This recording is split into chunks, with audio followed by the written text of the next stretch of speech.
Let me just zoom in to see a bit more. Yep. Hi, I'm Ashley, Brockley Bikes is where we are. I'm here today. I'm going to show you how to build a bike out of a box. It's a twofold thing. One is if you buy a bike off the internet, it often just turns up in a box and really needs to be put together properly. It shows you the order in which you should do it.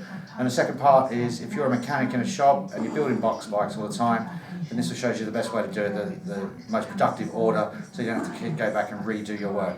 My record's 7 minutes.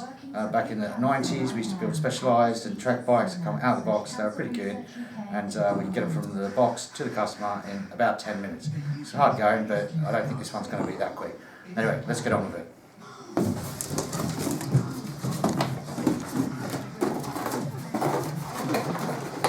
Little box of bits here.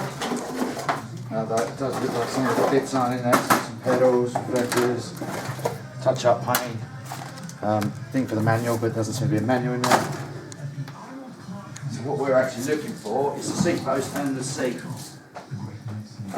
Alright, the seat post is in it. That's good. So let's get that straight out.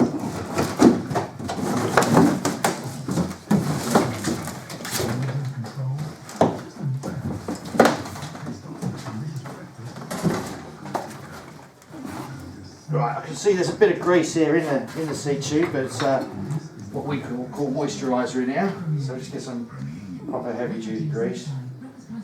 Whack a bit down here in the handlebar stem. This makes things easier to adjust in the future, and also they don't just seize in.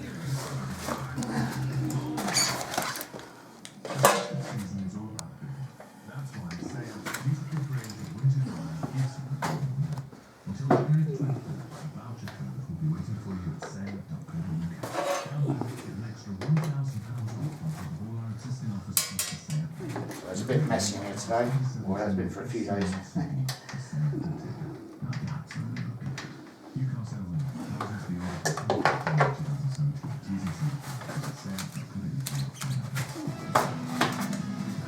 Alright, let's get her up in the stand.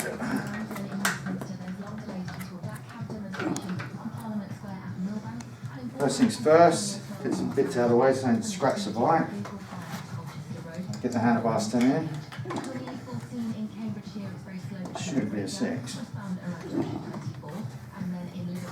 Right, if you just get it down, I always get it down just to the minimum height, that way it doesn't scratch anywhere below where the customer might want it.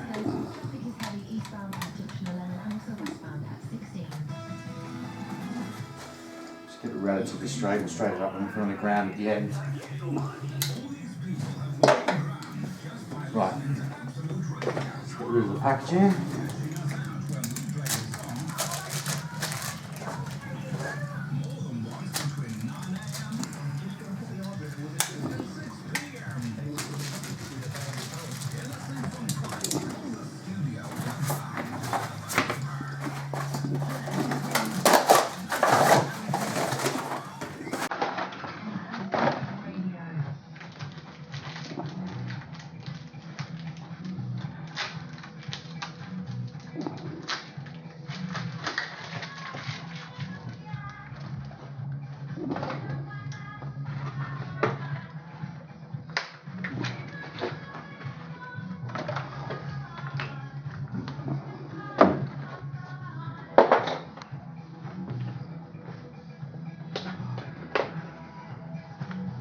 Look, I've got a treat here, so chuck the lowest gear there, something gets tangled up.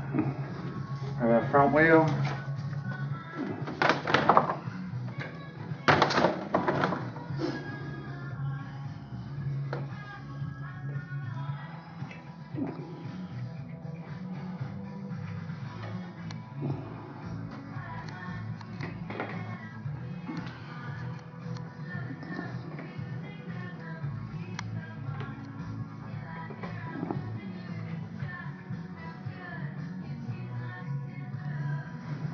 Alright, just like any shop, it's not complete, or any workshop's not complete without a proper work stand.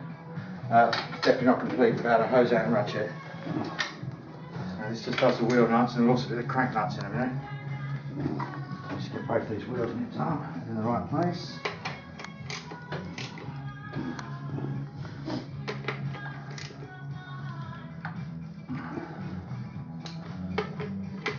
Just trying to get the wheel in the centre now.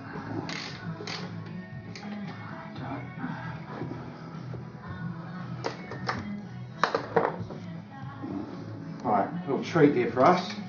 Old school bottom bracket. I always take the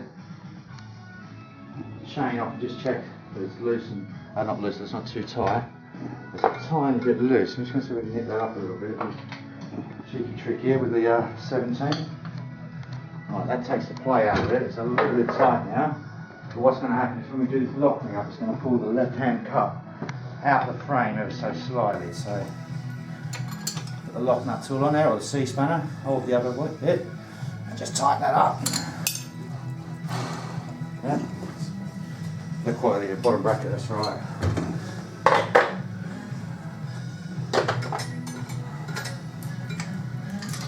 Put the chain back on.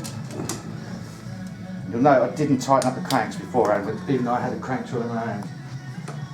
The reason for that is if there is a problem with the BB and you need to then take it out afterwards, you've wasted your time tightening the cranks up and made the job harder to do when it comes to pulling them off.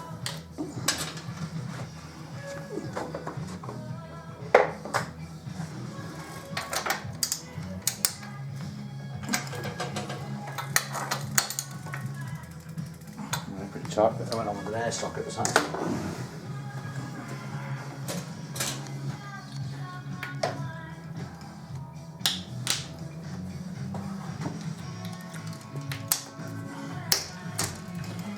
Right, the next thing to do is pump the tyres up. A lot of people would leave this till the end, but the problem with that is the wheels get buckled from the pressure in the tyres. Then you have to reset the brakes, read through the wheels, and actually that's not the right order, you would do it in the other order. But we'll get to that as we go along through this journey of making this into a bicycle for a little kid.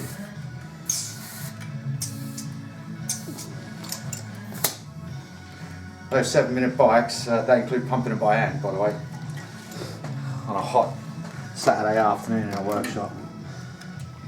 But I've done my tour of duty of pumping up tyres. When I don't fancy it, which is most of the time, I use the compressor.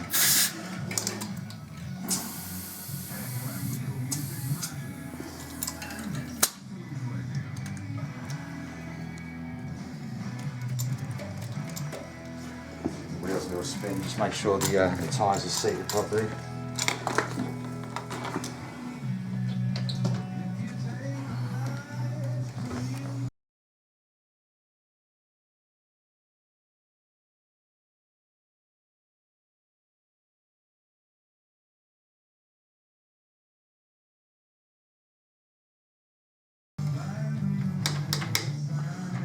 Right, so we've got that connected up. I always wind all my adjusters all the way in at the start, otherwise you run the risk of them stripping the levers and stuff, so too far out once the customers start fiddling with them themselves. And also you've left them with no adjustment to actually make on the bike once it's left the shop. So next thing, bit of grease for the pedals. This is a great idea, bit of old, actually we used new when we first do it, brake cable.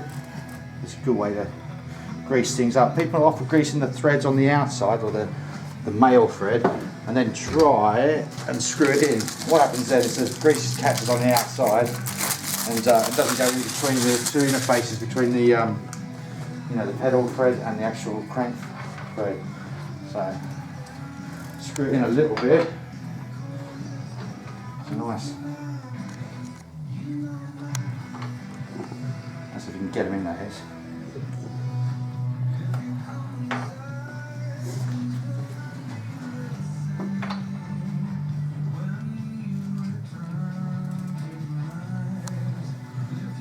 Thread's a little bit tight, we might be taking that out laying the tap for it in a minute.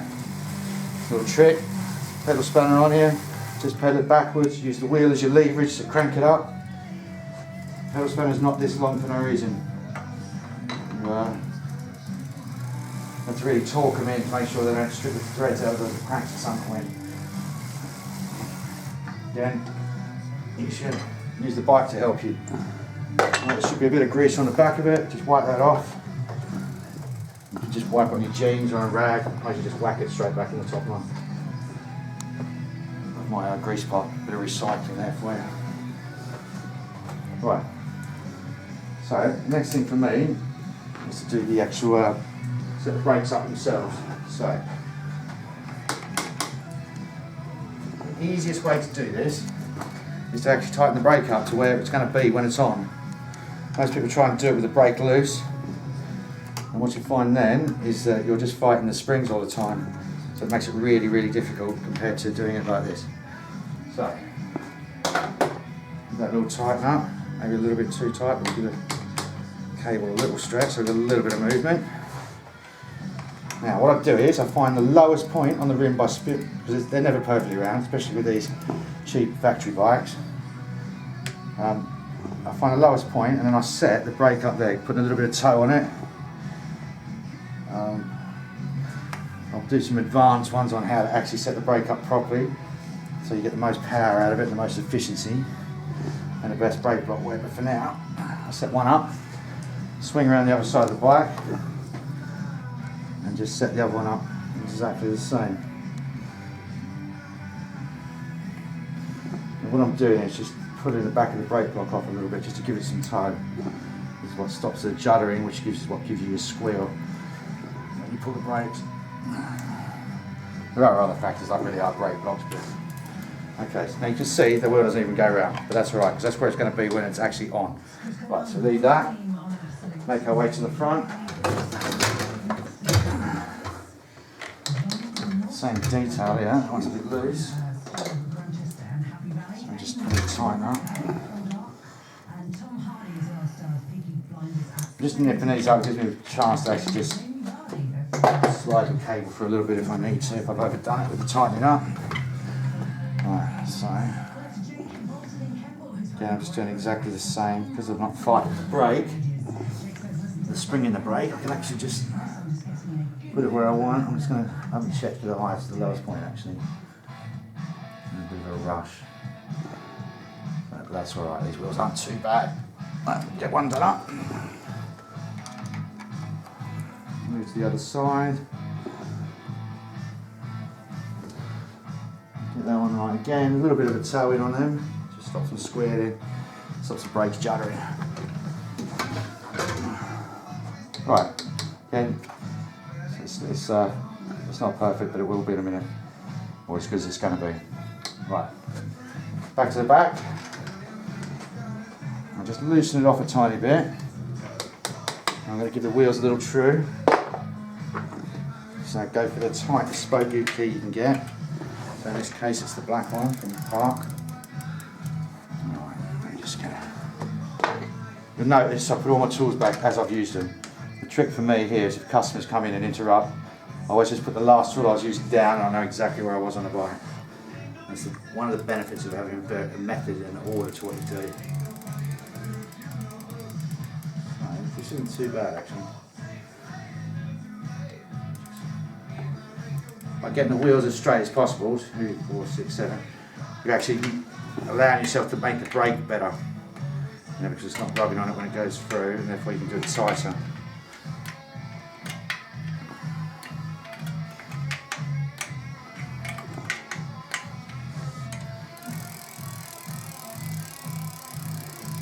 Okay, pretty good. Right, let's move back up to the front.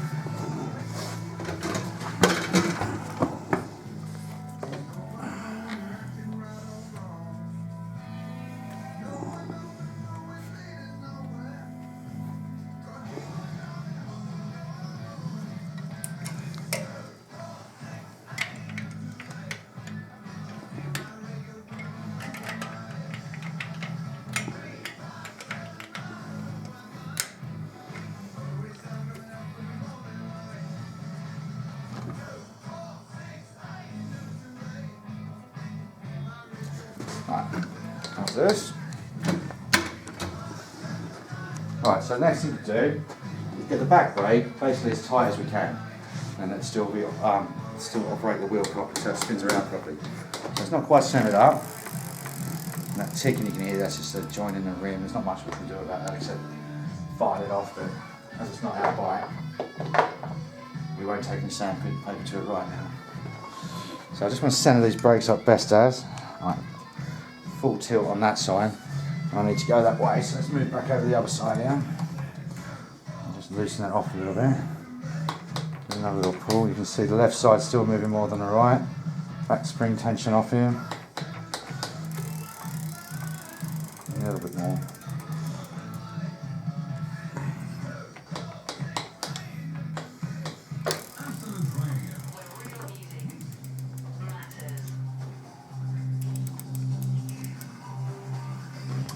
Right.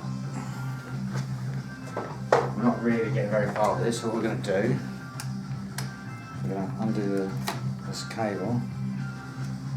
It's going to be a bit of a pain to do this, but we'll do it right. So let's do it right. So we'll undo that a little bit. Let's put a bit of strength into this spring. Be careful doing this because you can break stuff. And the springs pop out, they break the plastic casing. So just give that a little stretch. Hopefully that'll be enough just to pull the tension across this side a bit. It's a bit fiddly, but you know, needs must and all that. It's important to get the bike right the first time. I mean, I used to row with all my bosses about getting bikes out, you know, and it's ready, come on, the customer's waiting. That's not how it works, you know. If you don't do it right now, you'll have to do it at some point later in the day. And it'll probably be on a Saturday afternoon when you've still got 3 bikes to build in an hour. And there's about 30 customers in the shop, and you'll just be the most angry person ever. Hello. How's it going?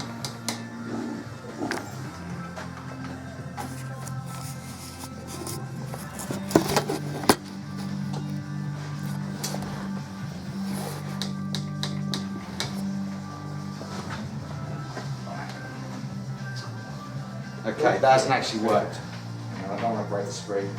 That's what I'm going to do. Is I'm going to take it back off and just move the spring out of an extra hole on the boss.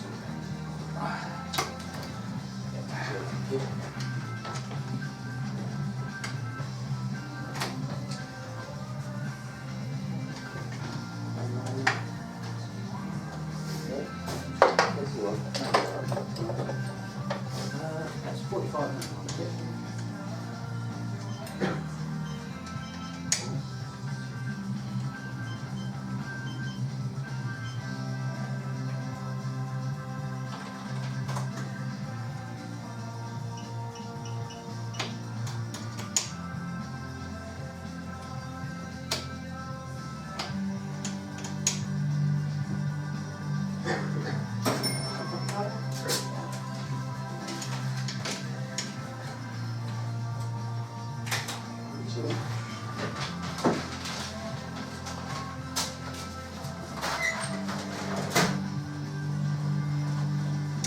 Thanks, good evening. No worries, yeah, you two take care. Right, so you had to pop away and serve the customer for a second then. That didn't actually work by stretching the spring, so what I've actually done is I've taken the cable back out. I've loosened the canty-off arm off far enough so that I don't know if anyone can get in there and just show you where the spring holes are down there. It was in the middle one, as the other one is. But now we've moved it up to the top one and that increases the spring tension. So I'll just get this cable connected again. Having your tools in order allows you to just do stuff like this, a bit of disco tool moving.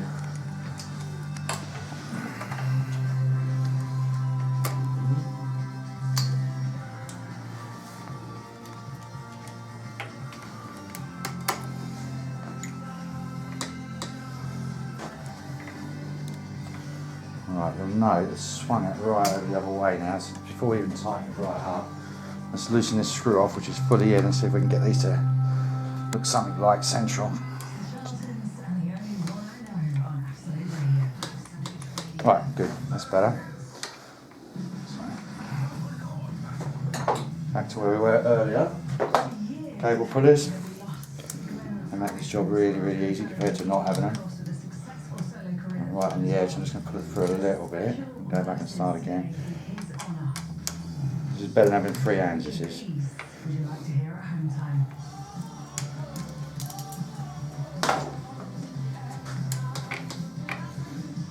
I'm going to cable a bit of a stretch, but I'm also trying to pull it through a little bit, give me a bit of release here. Just take a little bit more, like that.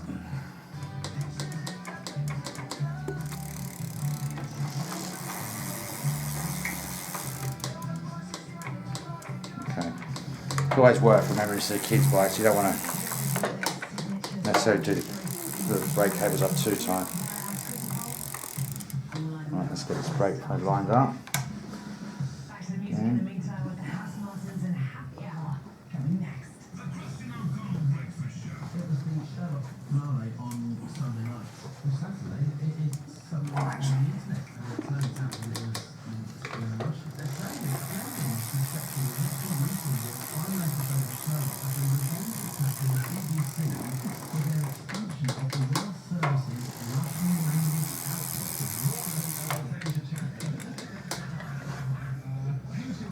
Toying with us.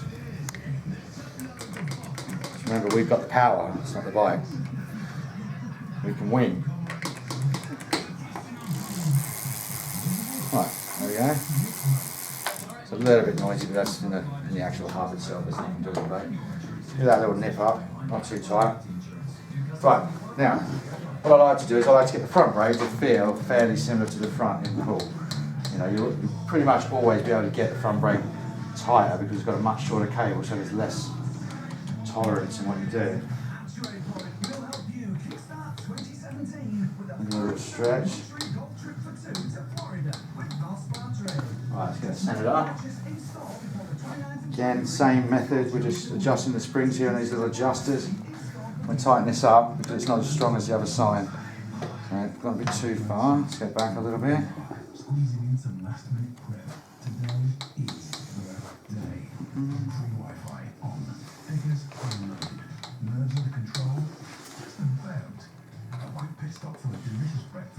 It's cheaper brakes, you can chase your tail for a while, yeah? Always remember, we're not building a Taj Mahal when we're working on a £120 kid's bike. It's got to be safe and nice to ride. They're our prime objectives, yeah? And for it not to come back with problems.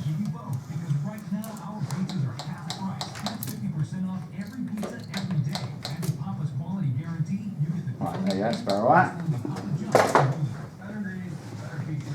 Snip that up again. Reasonably tight, it's not full on at the moment. I'm going to come back to that in a minute. Right. Brakes more or less done, let's do the gears. I'm not going to explain to you how indexing works today. Again, I'll do that in another video. So we just start off at the bottom. If it was 2 on the front or 3 on the front, we start on the smallest one. We just run through the gears.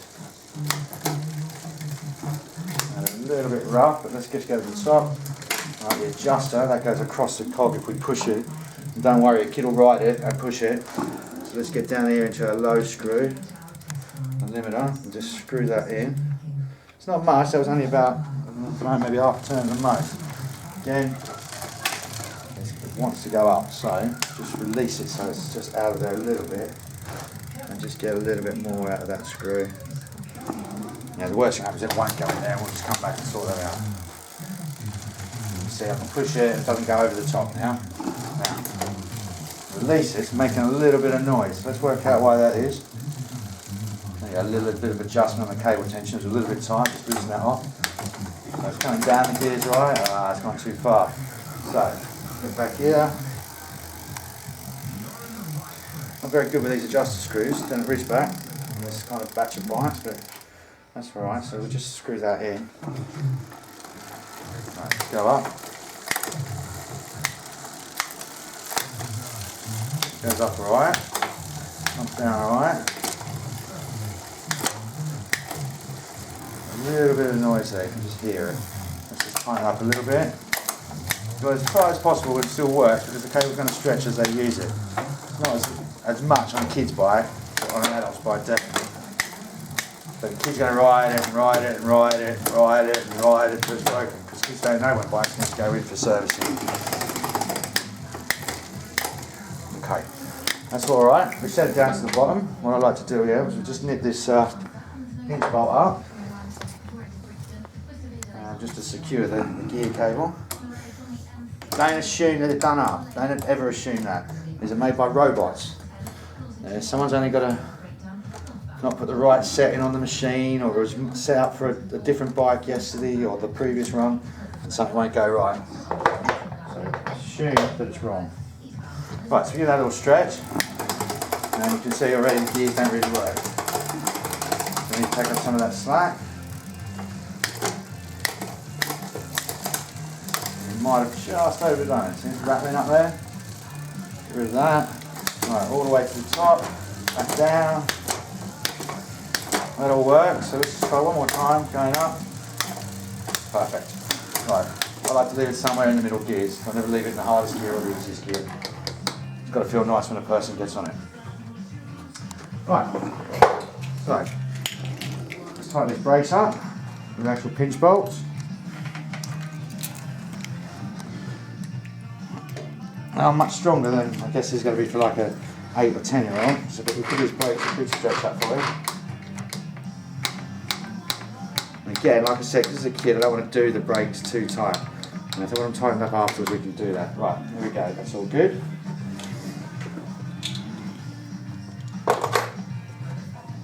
Right, that's pretty much it in the actual stand here. So what we're going to do now is we're going to do what we call a final bolt check here. Right, so it's just to make sure, and I promise you, you'll forget something one day. Yeah, just never let it be ever. Check the bolts are tight on the brakes. They're the most important ones. It's a final bolt check. Yeah, okay, so that's fine. Check the derailleur bolts. Always check the pinch bolts. It hasn't got a front derailleur, but if it did, you would check that as well. I don't normally do this because I fitted it myself, and I know it's tight, but as I said, never assume anything. That is pretty tight, so that's right. Just check that. Right. Once I've done that, and this signs off to me that I'm happy with it, and it's ready to go, I'll do the cable ends that are needed. This should have really come with cable ends, and it's probably just coming off in transit or something like that. Let's just snip that little bit off there. Don't be inclined to cut the cables too short, because it leaves no room to put the tools like the third hand tool on there, or cable pullers, or whatever you want to call it. Bike Workshop Octopussy. So a quick look at that. You save that if you ever want to convince someone that I built your bike. Yep, good with that. Right, let's get a sticker on it so I know where the bike's been. We've found this helpful over the years in bikes getting recovered for customers when they're stolen. People not remembering the phone number for the shop. So it's just on their bike there. And it's orange, looks cool. Right. As much stuff on the bike as we can while it's still in the stand. That way I don't have to do it on the ground. Just get this reflector on. It is against the law to send a bike out of a shop, brand new, without reflectors on it, without the customer signing something to say that's why they want it. It is against the law for it not to have a bell on it. So let's just get this up here. Handlebars. It's just ace. It comes with the right size bracket for the handlebars. I guess maybe the kid's going to want his laptop on there as well, so they need to make a bit of space for that. So we'll do the best we can to get it towards the middle of the handlebars rather than hanging over the side somewhere.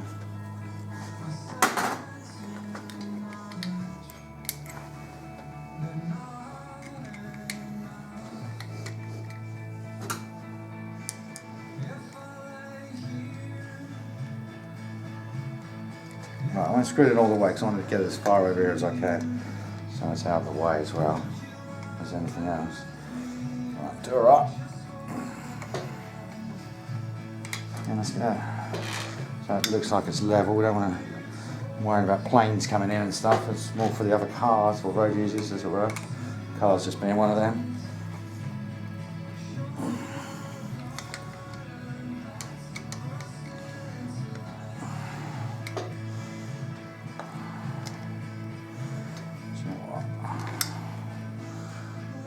Move that out of the way for a sec, so I can get to there afterwards.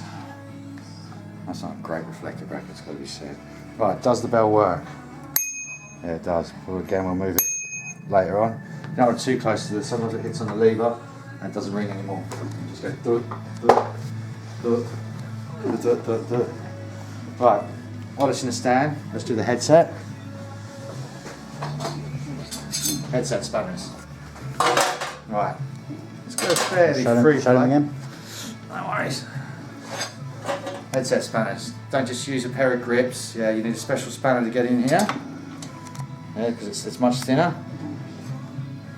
So, it's got a little bit of notchiness in it, so let's just back it off a little bit. So it goes a long way. If you just left that, it would undo itself and you'd end up doing some sort of damage to the bike. It's usually the forks that get damaged. But with these, that's with these old style ones here, with the quill, because the threads just get damaged. A bit loose. I'm just using my leg to hold that tight. Ooh. Now you'll see I only use one spanner there. I had brought the other one over because it meant to lock them together, but as that's locking just with me undoing the bottom one, which is the top cut, there's no need for me to lock them together because that's actually already locked up. Right, while it's up here, let's just give it a little wipe off where they've been throwing moisturiser on it. Get yourself a can of this. No matter what country you're in, try and find exactly the same stuff as this, or something very similar. It's got Teflon in it. It's great for cleaning stuff. And these are nice film, and it's protected from the elements afterwards, but they'll just wipe junk off like grease and stuff like that. See, this is, for me, this is a factory setting. It's wrong. Now, where'd they get all this grease from? There's hardly any grease over the rest of the bike.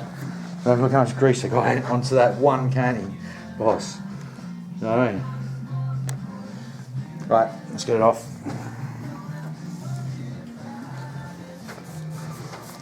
I'm doing this out of courtesy, you know. Makes the job look better. Customer thinks more of us to start with, so that's a benefit to us. But you just don't want people getting grease on their clothes, and, you know. I mean, in my day, you would have come some grease on your clothes. It was the mechanic's fault at the shop, and we've got to clip round the ear for it. I'd still be there going, it wasn't me. Genuinely, it wasn't me. Right, so let's get this reflector on the back here. It sort of came off a bit when we got the bike up in the stand. It's got a, what I would call a reasonably dodgy setup with the, it's got a spacer underneath it. Right, I'm not going to fix it in place because I want to get to the actual seat underneath the nut underneath the seat there. So, let's get out of the stand. Oh, hold on, a bit more grease here, we don't want it hanging about.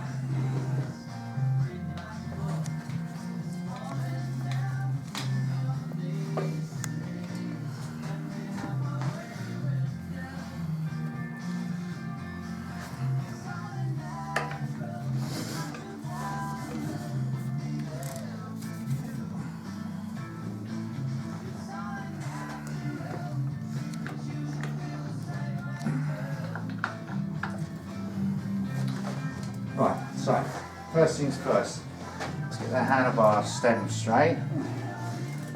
You'll notice before I didn't do it up really tight, it means I just sort of tap it with my shoe just to get it nice and lined up. So we line that up. 6mm key here.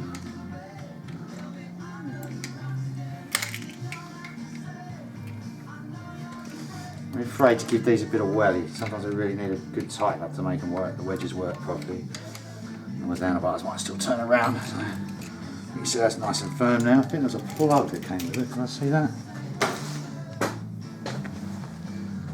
Yeah, there should be a plug in. It might be in the box. To cover that up, that might be in the box, but the customer has opened the box themselves, so it might not be. Right, let's get the handlebars in the right place. Yeah, so they need to be rolled forward a bit. A lot of people miss these points. It really makes a massive difference to the comfort of the bike. I mean, it's not even in the middle to start with. So let's fix both those problems. So what we're trying to do here is get the handlebars in the middle. You can see there's lines sticking out. Look, it's negligible, but that's not what we're about when I build bikes. It's about getting it right. Now, I'd hate for this to go somewhere else. Where'd you get that built? Oh, they know that doing. Well, I'm here to tell you I do know what I'm doing. Right, so I roll the handlebars up so they're like that.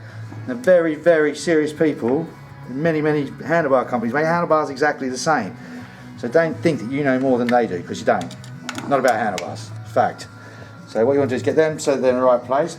It stops the wrist being twisted badly, especially when you're braking and stuff. You want your wrist to be in the right place. So, these are at completely different heights. Which one are we going to choose? Now, as the seat's going to be a lot lower, I'm going to leave that one where it is. And just make sure it's tight. Hope you're all admiring my TV haircut. And then I'm going to put the left one here and I'm just going to match it up. It's pretty easy. You just get your hands like that and you can feel it. You know, that one's a bit higher now.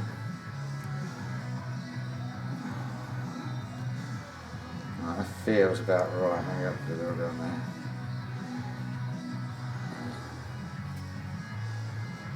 Right, let's go with that. Make sure that's nipped up.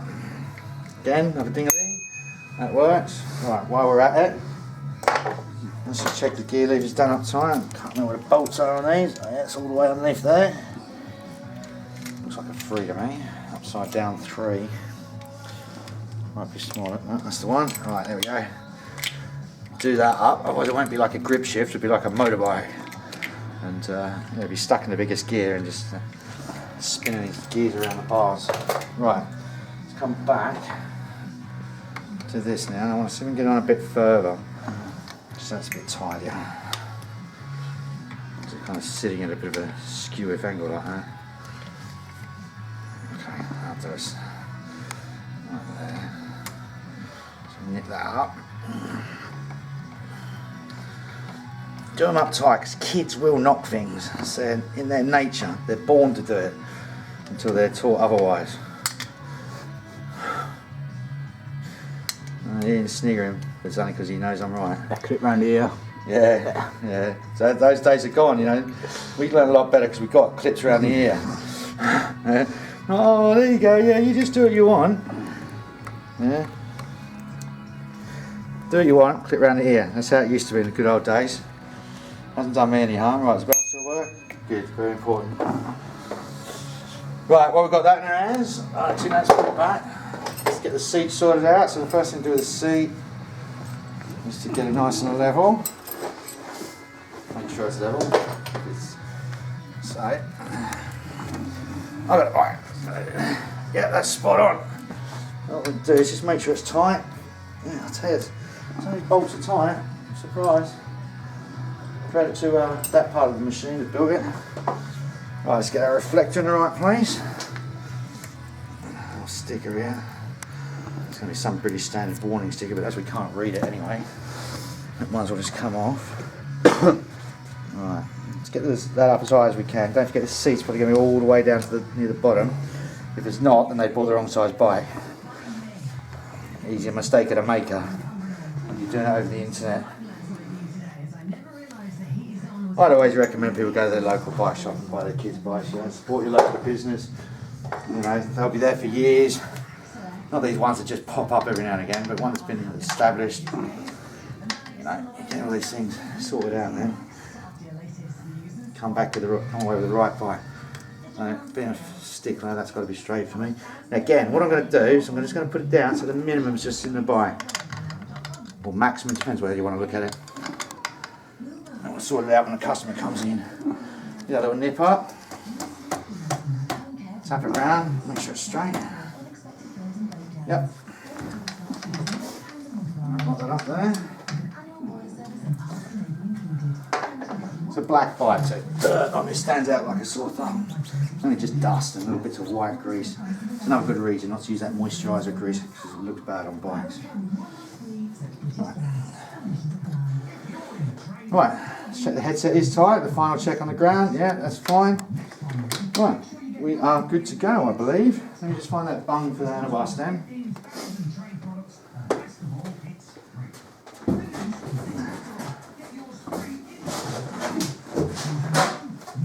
Right, looks like that's missing in action.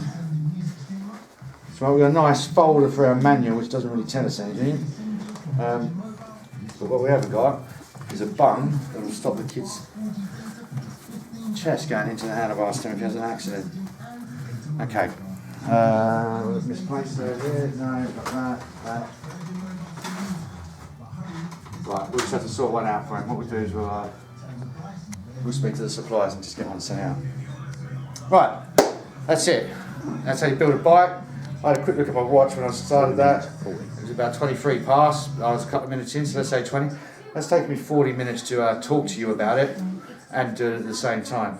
I wasn't super rushing, and I don't do this very often anymore. I build custom bikes from scratch. But that's how long it's going to take, and that's to do it properly.